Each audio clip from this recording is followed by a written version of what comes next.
Mars has no air to breathe. Its surface pressure is less than 1% of Earth's. Its temperature averages minus 80 degrees Fahrenheit, and the ground is constantly bombarded by cosmic radiation. Leaving Earth is not a problem of distance. The actual challenge is duplication. To survive, you have to recreate an entire functioning Earth biosphere in a place actively engineered to kill you.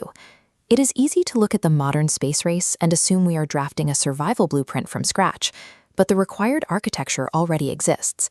A complete interconnected network of survival mechanisms has been built over generations by Black scientists, engineers, and mathematicians.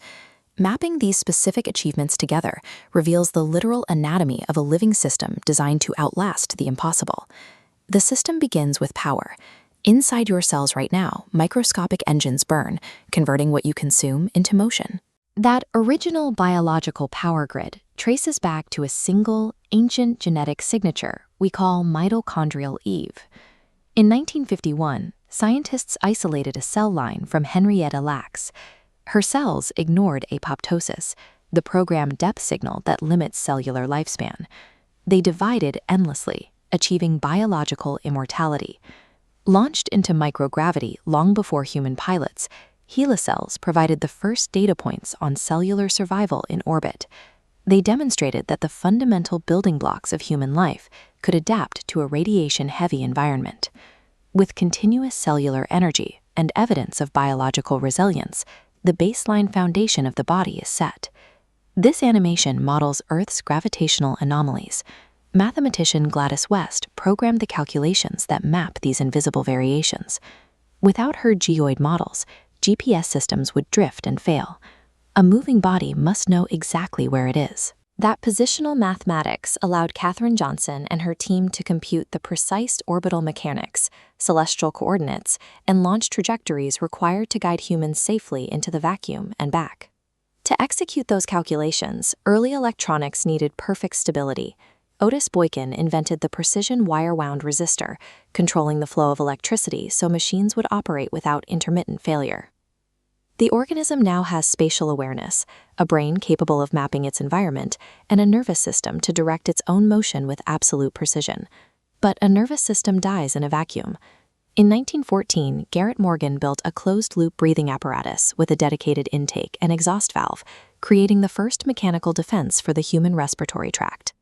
Today, aerospace engineer Camille Wardrop Alley designs environmental control systems that split water into hydrogen and oxygen. They manufacture breathable air out of waste, acting as the system's artificial lungs. To survive absolute zero, Frederick McKinley Jones invented automated refrigeration systems that monitored and maintained strict internal climates regardless of the weather outside. The body is now enclosed, pressurized, and thermally shielded against the freezing cosmic background. A sealed environment requires a heart that never stops beating. Lonnie Johnson designs thermoelectric systems that convert heat directly into electricity without a single moving part, offering continuous, reliable energy for life support. George Carruthers developed far ultraviolet imaging to detect invisible radiation, while Valerie Thomas invented 3D stereoscopic technology for depth perception. Together, they gave machines the sensory tools to navigate terrain human eyes cannot see. If that perception fails and the body takes damage, survival depends on Charles Drew's methods for separating and storing blood plasma. His protocols allow critical biological resources to remain viable for months far from Earth.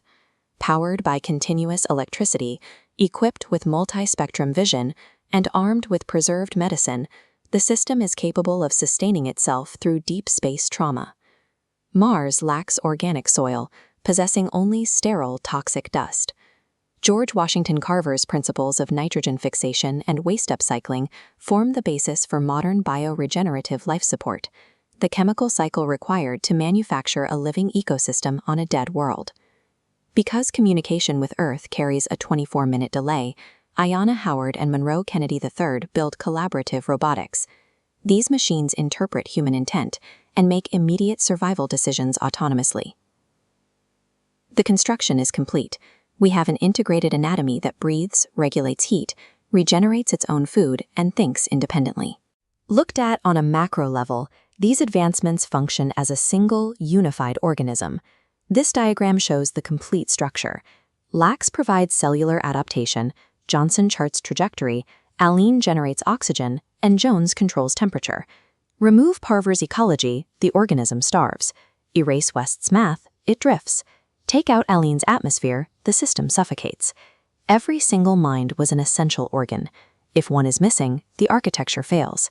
Our survival in the extremes of space relies entirely on the unbroken continuity of their work. We are preparing to become an entity capable of living on Mars. When humanity takes its first breath on another world, it will be the continuation of a resilient system that was always alive.